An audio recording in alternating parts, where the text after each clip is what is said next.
ফিলিস্তিনিদের অন্য দেশে পাঠিয়ে দিয়ে গাজা খালি করতে চান মার্কিন প্রেসিডেন্ট ডোনাল্ড ট্রাম্প।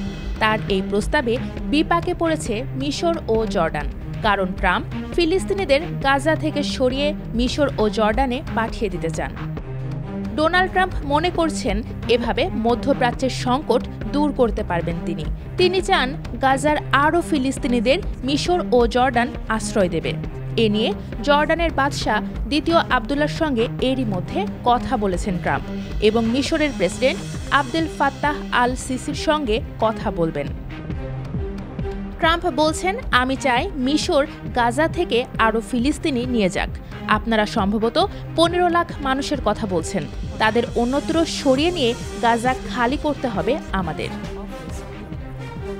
বাদশাহ দ্বিতীয় আবদুল্লাহকে তিনি বলেছেন, আমি খুশি হব যদি আপনি আরও বেশি করে ফিলিস্তিনিদের আপনাদের দেশে আশ্রয় দেন, কারণ গাজা উপত্যকা এখন সত্যিকার অর্থেই একটা ধ্বংসস্তূপে পরিণত হয়েছে। কারণ হিসেবে তিনি উল্লেখ করেন, গাজার এসব বাসিন্দাকে সাময়িক সময়ের জন্য অথবা স্থায়ীভাবে এসব দেশে সরিয়ে নেওয়া যেতে পারে। সত্যিকার অর্থে গাজা এখন একটি ধ্বংসযজ্ঞ, প্রায় সব ধ্বংসই হয়েছে, মানুষ মারা যাচ্ছে। এই প্রস্তাবে মিশর ও জর্ডান দুই দেশই চাপে পড়বে, কারণ জাতিসংঘের তথ্য অনুযায়ী 20 লাখেরও বেশি ফিলিস্তিনি শরণার্থী জর্ডানে বসবাস করে, যাদের বেশিরভাগকেই নাগরিকত্ব দেওয়া হয়েছে। মিশরেও ইতোমধ্যে আশ্রয় নিয়েছেন কয়েক হাজার ফিলিস্তিনি। তারা 2023 সালের অক্টোবরে ইসরায়েলের সাথে যুদ্ধ শুরুর প্রথম দিকে পালিয়ে মিশরে এসেছিলেন। সেই বছরই অক্টোবর মাসে মিশরের president Abdel Fattah al CC Sinai peninsula মরুভূমিতে ফিলিস্তিনিদের জোরপূর্বক স্থানান্তরের প্রস্তাব প্রত্যাখ্যান করেন। অন্যদিকে তার এই প্রস্তাব ভালোভাবে নেয়নি ফিলিস্তিনিরা।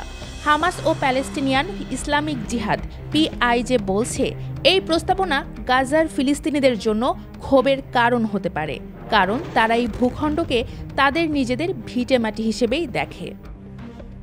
হামাসের রাজনৈতিক ব্যুরোর সদস্য বলছেন, 15 মাস ধরে গাজার ফিলিস্তিনিবাসী যুদ্ধ ও মৃত্যুভয় উপেক্ষা করে সবকিছু সহ্য করেছে, কিন্তু তারা তাদের নিজ ভূখণ্ড ছেড়ে যায়নি। এখন তারা এই ধরনের প্রস্তাবনা বা সমাধান গ্রহণ করবে না, এমনকি সেটি যদি পুনর্গঠনের নামে ভালো উদ্দেশ্যেও হয়ে থাকে। এমন আরও তথ্য পেতে ভিজিট করুন prothomalo.com/ভিডিওতে এবং প্রথম আলোর ফেসবুক পেজে। সাথে সাথে সাবস্ক্রাইব করুন প্রথম আলোর সব ইউটিউব চ্যানেলে। থাকুন ভালোর সাথে, আলোর পথে।